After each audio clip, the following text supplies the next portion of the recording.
morning, everybody. Welcome to my channel. This is You Too Can Be Great. I just woke up. I went to bed late around 2 a.m. yesterday, so I forgot to do my normal face grooming. So I woke up like this, okay? So I wanted to do a review. I'm losing my voice. I wanted to do a review of the Real Housewives Potomac season finale. Well, no, reunion. Because the reunion, they showed the first clip. It's supposed to be a 3-part series. But before I do, I'm going to have y'all watch it first, okay? Before I start talking about it. We have broken each other this year. Talk to God. Do whatever you have to do to get this right. This is a new beginning if we are willing to pull together.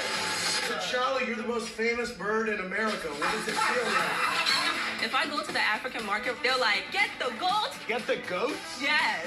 I am obsessed with your clothing. Your taste sucks, but it's been very therapeutic in quarantine. Congratulations for Karen. Her Geritol just kicked in. Did anyone bring any receipts? Oh my God, Monique has a binder. The thirst book. Karen from day one was trying to get you kicked off the show. An old clip has resurfaced of Michael, and it's damning. They had sex. Your pastor boyfriend is slinging his big D all around Atlanta. I got him in my little receipt book. Oh, can we get some water? This is about to be intense. She's been accused of plotting against her family. Yes. If we don't get to owning up to this, it's gonna be some real mess up on the stage. Get the out of here. Please let me handle this. Chris, sit down. Candace provokes fights.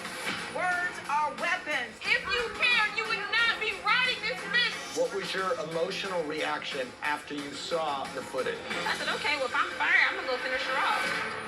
I need a break. Hurt people. Go get some help. We have got to stop tearing each other apart. Woo!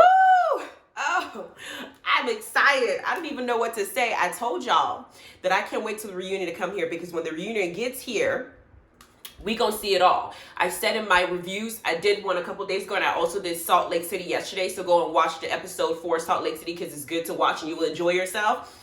But I said what I said. I promised y'all that I was going to keep the same energy for Candace, the same energy for Monique.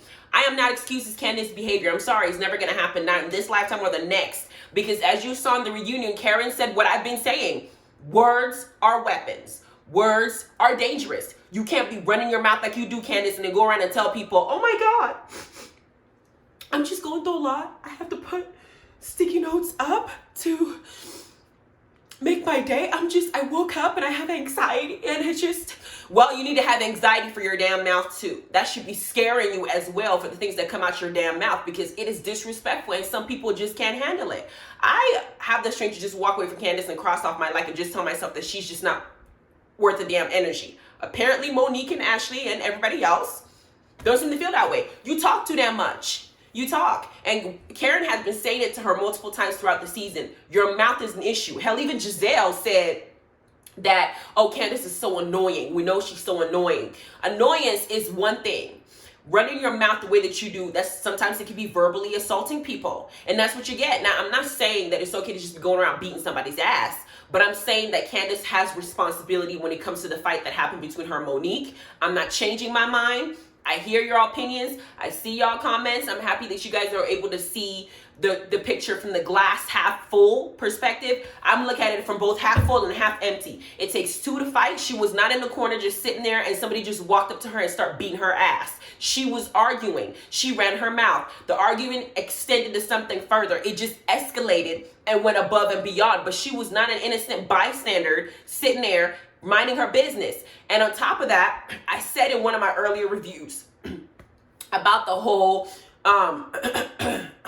Candace and what was her name? The boring girl from the previous season. I think she was in season 1. And then her husband were getting a divorce. And she's supposedly the one who started a rumor that Monique's son, Chase, did not belong to Chris.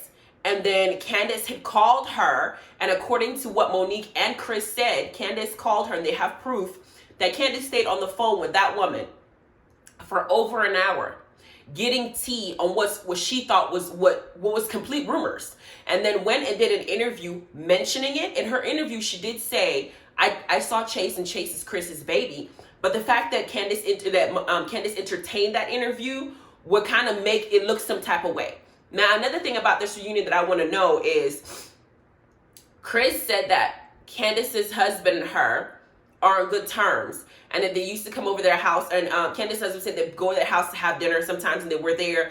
I want to know the timeline to when these things happen. That's what I seem to be missing when they're talking, is the actual timeline. But Monique showed up this reunion with the whole binder, and I loved, let me say it again, I love how she decided to go ahead and get Giselle's ass together. Because you know what Giselle does when Giselle feels like she's in the hot seat? Giselle tries to deflect. And for me, I don't know exactly how the conversations went, but if I was to guess, I would think that when Monique finally decided to give Giselle the business, which we have been waiting for Giselle to get her ass cussed out by both Karen and Monique, because Giselle is a hot ass mess. She tries to start issues with people's relationships and what's going on in other people's lives so they cannot focus on what's going on with her. This time Monique is like, nope, I have a full binder and proof to show that this boyfriend that some of y'all think is fake, Jamal, this fake pastor, is out here still slinging his dick like he was doing 12 years ago when y'all were married and before y'all had your babies. He's still fucking the church congregation. He ain't changed. The man is still a hoe. He done had 8 kids. He might have 9, 10. Last year, I think there was an accusation, or earlier this year, there was an accusation saying that one of the church ladies was pregnant with his baby. And Giselle had to come out and say,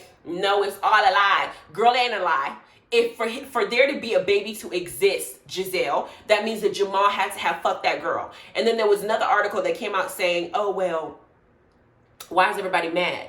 Because Jamal is single at the time. So if he has a baby, it's okay. This is why we have a problem with it. Okay? Because if you are a pastor, and according to what Jamal is putting out there, he's a Christian pastor. A Christian pastor who is not married is not supposed to be fornicating. And in a sense, according to the book, if we're going to follow everything to the T, if he's having a baby out of wedlock, he's having a bastard child, which is not okay with the scriptures he's teaching people. So he's a walking hypocrite. You can be all you want to be, but you can't take this position of a guide and preach to people and you don't practice what you preach. That's the issue. That the Essence article I read said, stop giving this man a damn pass. He's a hoe. And then they asked Giselle's dad, remember they asked him, I think it was, what's his name? Curtis Graves, her dad. They asked him why he didn't like Jamal. He said Jamal has 6, 7 baby mamas. And then Giselle had an interview going around saying, my father's 86 years old. You know, 86-year-old people be saying something. She passed off like he was senile, bitch. The man knows what he's saying, because I don't think Jamal is a good role model for any of your girls, because he doesn't respect any women, period. And I went further to do some more research on Jamal because I didn't know much about him until this show came out.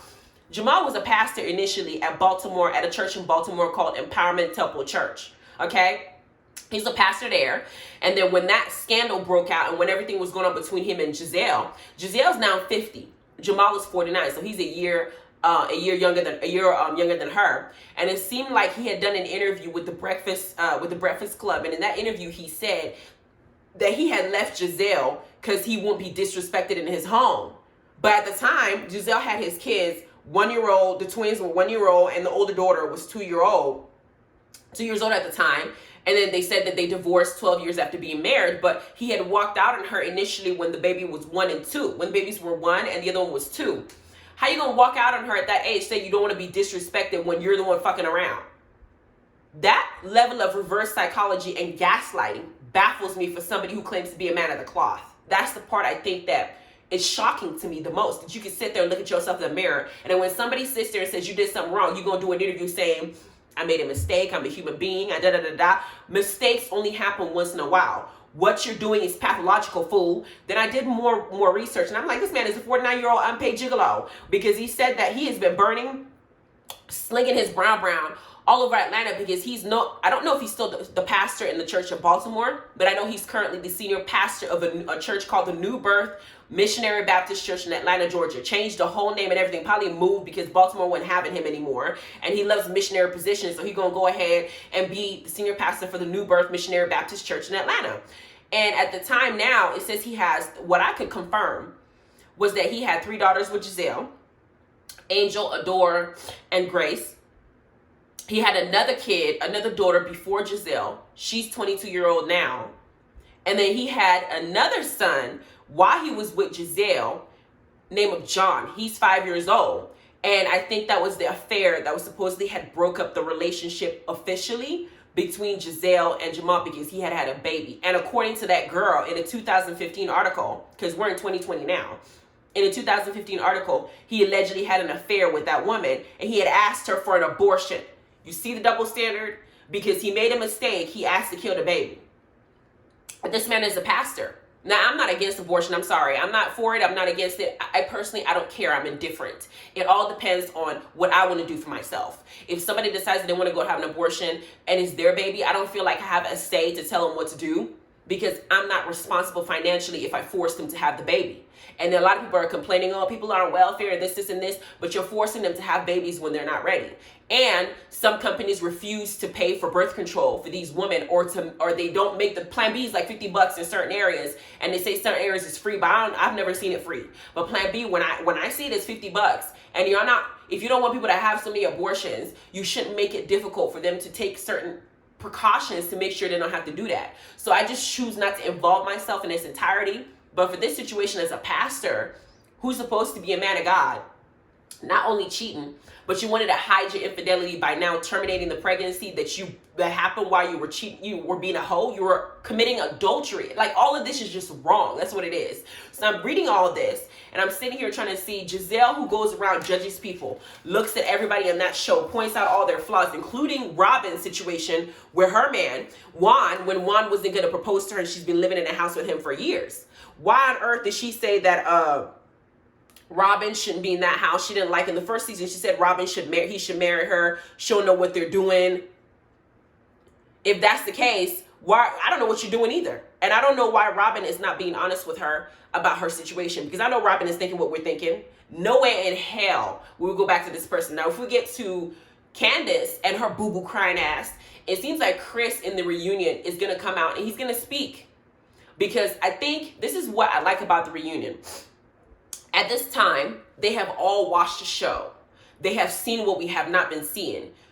I don't know how Wendy's going to act this time around, because Wendy had a lot to say during the show when she didn't know half the stuff that we knew with her straight hair. I didn't like her hair in this reunion. I didn't think it fit. I liked her dress because I always like black folk in neutral and, earth colors, earth tone colored yellows is beautiful, and my complexion is beautiful. But I would have liked her to have natural style to go with it, not the straight hair, because it doesn't seem to work with her face. That's just my opinion. But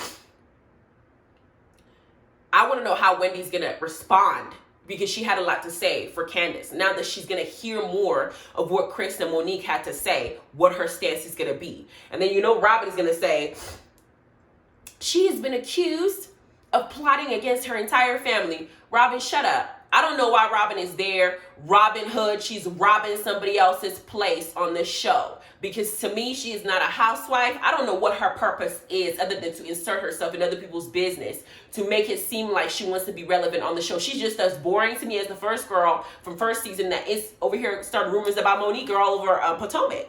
I don't know what her presence serves. I liked her clothes, but Robin to me looks like, what she wear? She wore this. Hold on, let me see. Let me show y'all. She wore this. What y'all think? I mean, Robin to me looks a little bit butch in her when she presents herself. To me, that's what she comes off like. There's nothing wrong with being butch. I'm just saying that is what I see when she comes. This was Monique's, not Monique's, Wendy's. I thought Wendy looked beautiful. Her makeup was beautiful. I just thought that with that outfit, as beautiful as that yellow is on her, I would have liked her to have like a natural fro or something. I don't think I wanted the straight to go with the style, because I wanted earth tone to look more natural. And natural means, you got your hair looking a certain type of way. So for me, I don't know if I'm for that. My worst outfit was Candace, because I don't like her damn bow. I don't know what she was trying to give off, but that bow looks like, I don't know, it just doesn't fit the outfit, and the slit in the middle. It's just Candace. Her face is beat beautifully. Her hair looks beautifully. Her skin is just glowing, but the outfit ain't working for me. I don't like the slit. I don't like the bow. I just don't like the whole outfit. It's just not working for me. It takes away from her face. Now, we know Ashley didn't secure the bag again. She got married. I like her outfit, but I don't like that little mixed color flurry thing she got on the side. I don't know if those are just maternity clothes and she didn't have no choice but to wear it because it was just the only one that she was able to fit into. But this one, I don't like either. That's not my style. That's not what I would like for her, not for her body shape. But Ashley to me is pretty, even though she runs her mouth in the wrong direction. Now we saw that they did do a a preview of what's supposed to happen in the finale, and somebody said the finale is supposed to be 75-minute long. Is that true? That finale is supposed to be that long, in 15 minutes, more than an hour, and it's one of the longest finales that have done, you know, in the Bravo franchises. But it's supposed to be epic, and Michael and